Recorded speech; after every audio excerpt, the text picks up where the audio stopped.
Il existait une marque inclassable. Ces voitures arboraient des lignes qui semblaient avoir été dessinées par un passionné d'aéronautique. Le contacteur d'allumage ne se trouvait pas au volant, mais entre les sièges d'avant. Le coffre s'ouvrait vers l'avant, comme le capot d'un avion. Et l'expérience de conduite offrait à ses clients une expérience unique, reconnaissable entre toutes dès le premier jour. Pendant 64 ans, ce nom fut synonyme d'une approche différente de l'automobile. Ils ont imposé la ceinture de sécurité de série avant tous les autres constructeurs. Ils ont démocratisé le turbocompresseur. Et ils ont incarné une élégance scandinave qui n'avait besoin d'imiter personne. Jusqu'au jour où elle a disparu. La fin de Saab n'a pas commencé avec l'arrêt de la production. Elle avait débuté bien plus tôt, par une série de décisions qui ont progressivement réduit sa marge de manœuvre jusqu'à sa disparition. Aujourd'hui, vous allez découvrir comment une marque capable de fabriquer des voitures que personne d'autre n'osait concevoir a fini par s'évanouir. Vous comprendrez alors pourquoi, alors que Saab semblait encore pouvoir être sauvé, la décision la plus importante de toute son histoire a été prise loin de Suède. Regardez la vidéo jusqu'au bout pour découvrir toute la vérité. Bienvenue chez Autoledger.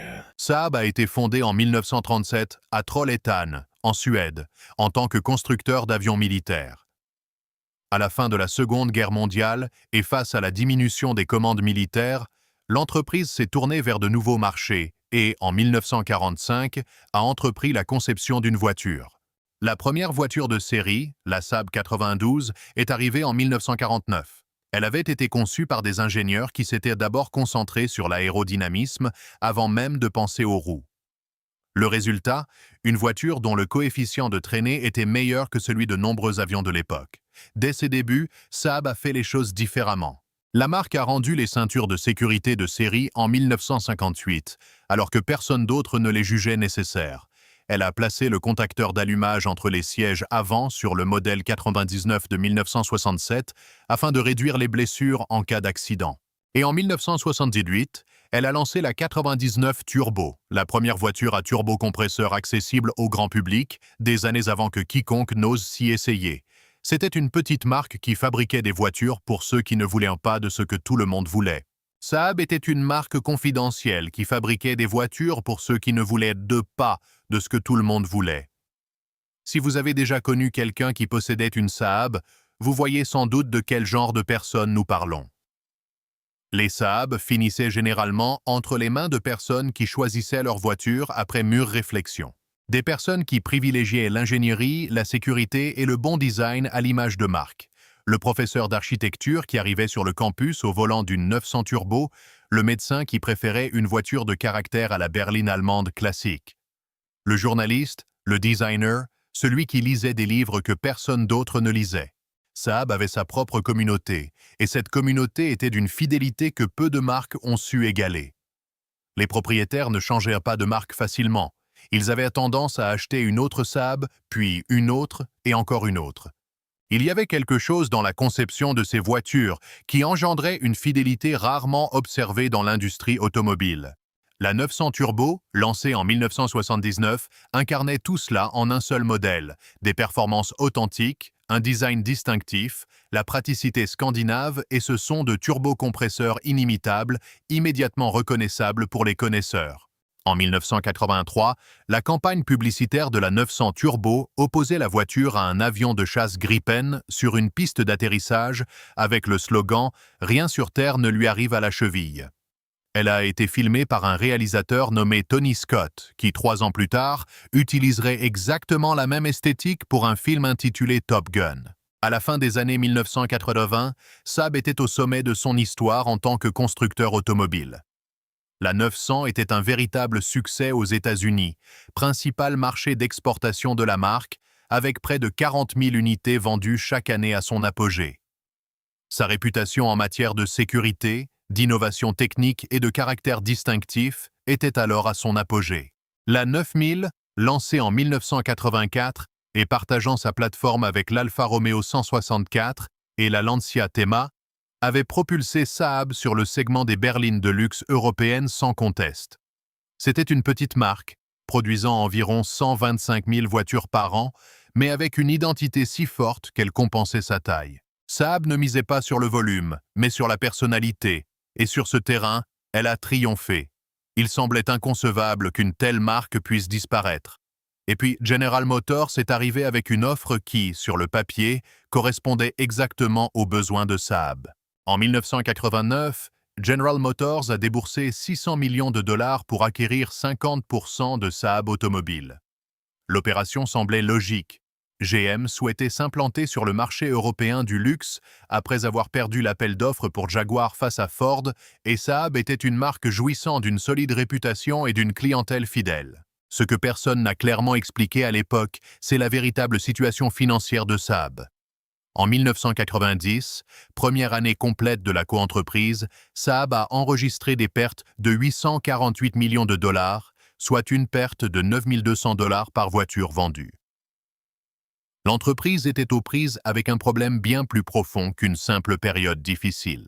GM s'était engagé à fournir des économies d'échelle, des plateformes partagées et un réseau de distribution. Ce que personne chez Saab n'avait pleinement anticipé, c'était l'impact concret que ces promesses auraient dans les années à venir. Dans les années 1990, l'influence de General Motors s'est fait de plus en plus sentir, aux grandes dames des passionnés de Saab. La nouvelle Saab 900, lancée en 1994, partageait sa plateforme avec l'Opel Astra. C'était une bonne voiture, techniquement performante, mais les clients fidèles ont remarqué un changement. Le caractère distinctif de Saab se confondait de plus en plus avec celui des modèles déjà présents sur le marché. En 2000, GM a exercé son option d'achat et acquis 100% de Saab Automobile.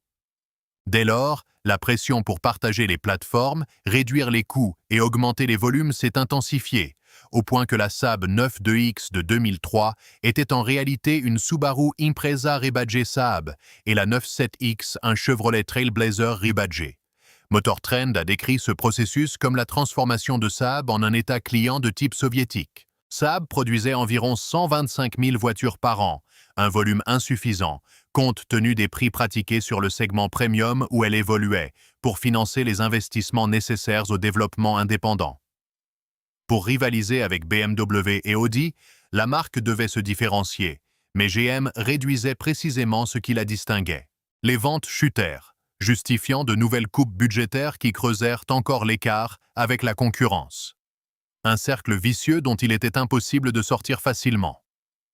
En 2008, la crise financière mondiale éclata et GM fit faillite. Saab, entièrement dépendante de sa maison mère, se retrouva sans ressources et, en 2009, la recherche d'un repreneur commença en urgence.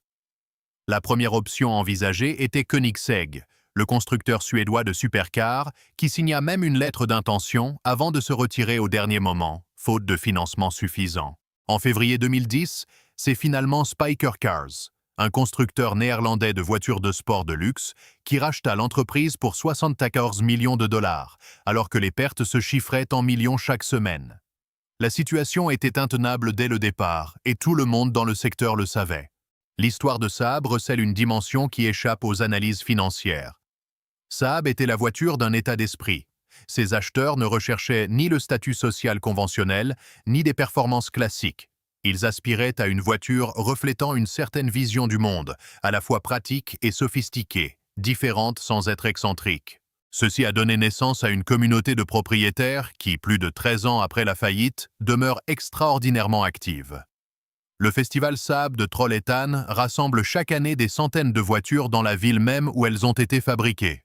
Les forums Saab Central et Saabs United restent une référence technique pour des milliers de propriétaires. Des ateliers spécialisés. Saab continue d'ouvrir leurs portes, car la demande est là. Rares sont les marques disparues qui suscitent une telle fidélité posthume, ce qui soulève une question que la révélation des événements ultérieurs rend d'autant plus troublante.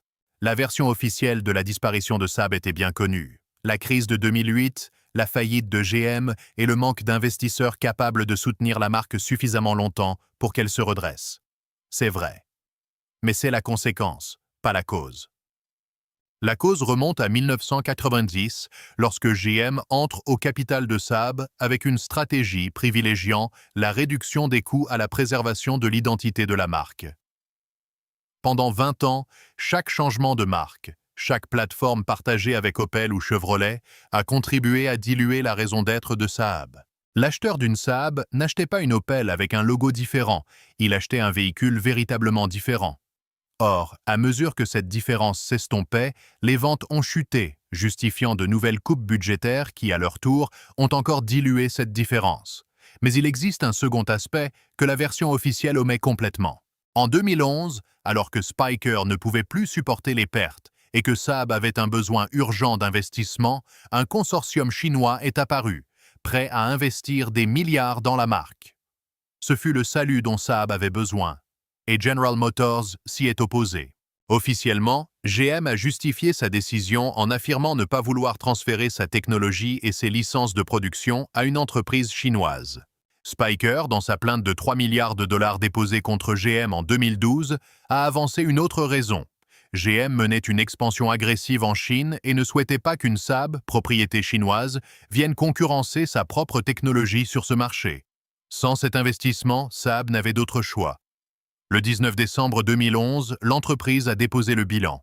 GM a porté un double coup fatal à Saab, d'abord en la privant de son identité pendant 20 ans, puis en bloquant les fonds qui auraient pu la sauver. La faillite a laissé une dette nette de 1,5 milliard de dollars après la liquidation des actifs. L'usine de Trollhättan a fermé ses portes. Des milliers d'ouvriers ont perdu leur emploi. En 2012, Nevs, un consortium suédo-chinois, a acquis l'usine et les droits de la Saab 9-3, dans le but de fabriquer une version électrique, mais sans pouvoir utiliser le nom Saab, GM détenant les droits sur la marque automobile. En 2014, Nevs a même perdu cette licence pour non-paiement. En 2019, l'usine a été rachetée par Evergrande, et en février 2023, elle a fermé définitivement ses portes suite à la faillite du géant immobilier chinois. La tentative de renaissance a duré 12 ans, sans qu'une seule voiture ne soit produite pour le grand public. Mais l'histoire de Saab ne s'arrête pas là. Et ce qui en reste constitue la plus grande ironie de toute cette affaire. Les Saab classiques, notamment les 900 Turbo et 9000 de première génération, sont aujourd'hui des objets de collection dont la valeur ne cesse d'augmenter. Les modèles bien conservés atteignent des prix qui auraient semblé inimaginables il y a 15 ans, et la communauté des propriétaires fait vivre une marque officiellement disparue depuis plus d'une décennie. Et il y a un autre élément qui clôt cette histoire d'une manière qu'aucun scénariste n'aurait pu inventer. Saab est née en fabriquant des avions. Elle a disparu en fabriquant des voitures. Et aujourd'hui, le nom Saab est plus vivant que jamais. Avec plus de 16 500 employés, des contrats militaires dans le monde entier, le chasseur Gripen qui survole plusieurs pays et un chiffre d'affaires annuel de plus de 3 milliards de dollars. L'entreprise qui avait disparu des rues du monde entier continue de les survoler. Simplement, désormais, personne ne le sait lorsqu'il aperçoit un avion de chasse suédois. En 1937, un groupe d'ingénieurs suédois construisit des avions parce que leur pays en avait besoin. 12 ans plus tard, ils construisirent des voitures parce qu'il leur fallait une autre occupation. Pendant 64 ans, ces voitures furent uniques en leur genre, non pas parce que personne d'autre n'était capable de les fabriquer, mais parce que personne d'autre ne pensait de cette façon. General Motors ne l'a pas compris. Ou peut-être l'a-t-elle compris, sans s'en soucier. Parfois, une entreprise ne disparaît pas parce que ses produits sont mauvais. Elle disparaît parce que ses dirigeants ont d'autres projets, et Saab n'en faisait partie d'aucun. Si cela vous a intéressé, j'ai inclus une autre vidéo à l'écran qui, j'en suis sûr, vous plaira.